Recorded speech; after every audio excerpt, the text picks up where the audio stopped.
Hi everybody and welcome to Teen Book Tuesday. I'm Lorie and I'm the teen librarian here at Manlius Library, and today I'm going to talk to you about Hamilton.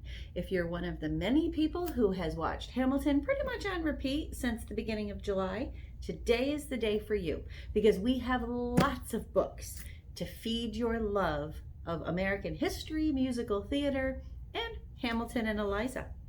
We have lots of nonfiction.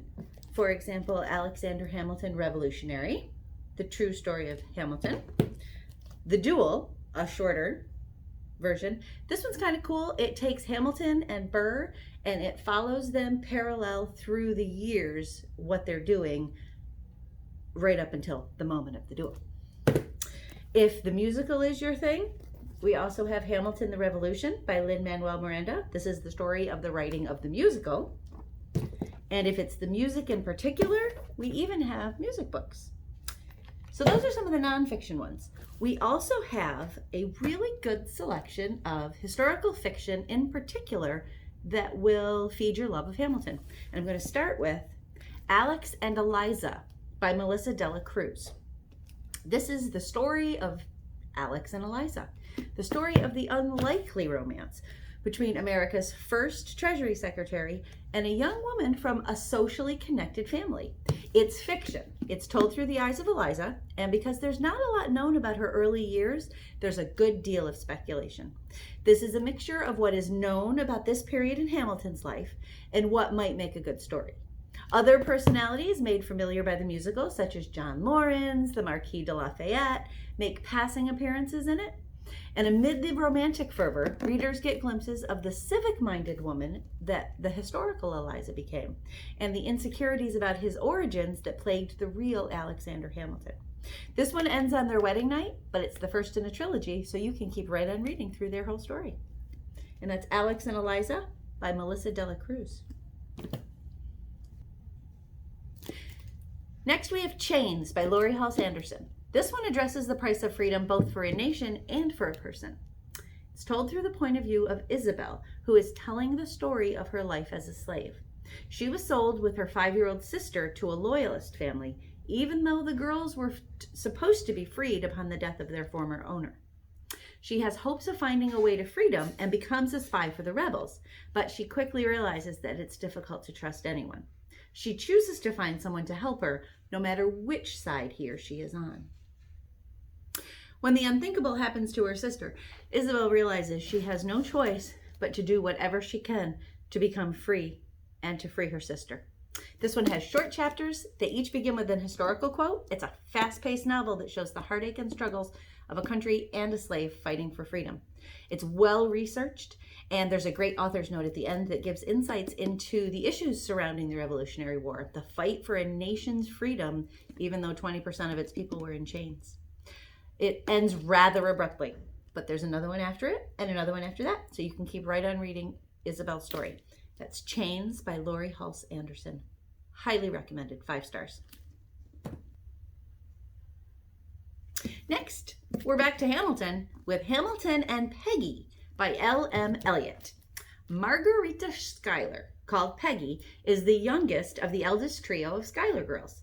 Peggy Schuyler has grown used to her place among her sisters. She's not quite as clever as Angelica, she's not as pretty as Eliza, but she's capable of helping them both out in times of need.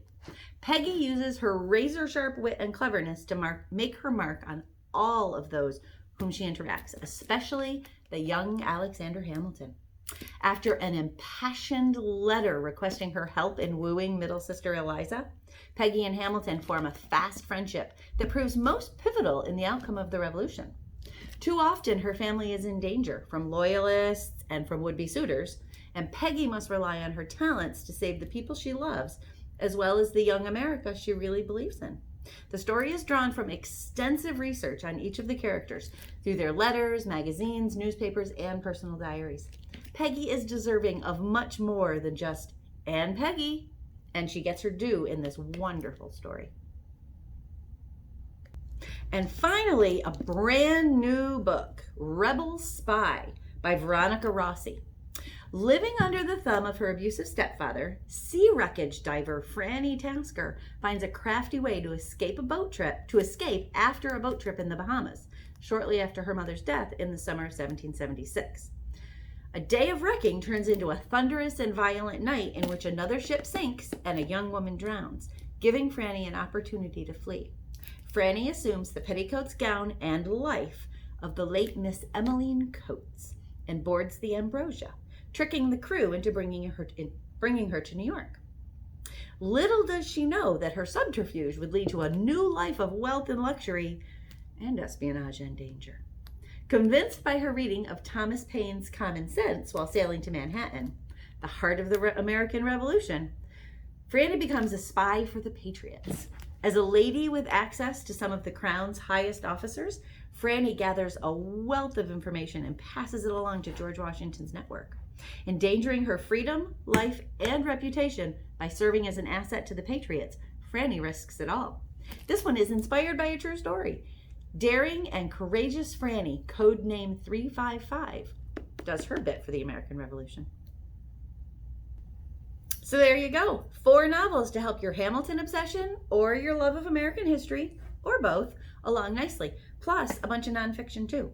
If you're a teen in the Manlius Library Teen Summer Reading Program, your secret code today is RIVER. Capital R-I-V-E-R. RIVER. Head over to your account, click on the Teen Book Tuesday mission, and enter that code to complete today's activity. If you're interested in these or any other books or materials in general in the library, head over to our website at manliuslibrary.org and put them on hold or fill out a form for our curbside pickup service, and we'll select them for you to come pick up. Thanks for joining me today for today's Teen Book Tuesday. I'm Lorie. You can find me here on the Manlius Library YouTube channel every Tuesday at 4 o'clock for more teen book suggestions. Have a great week. Have a great weekend. Happy reading.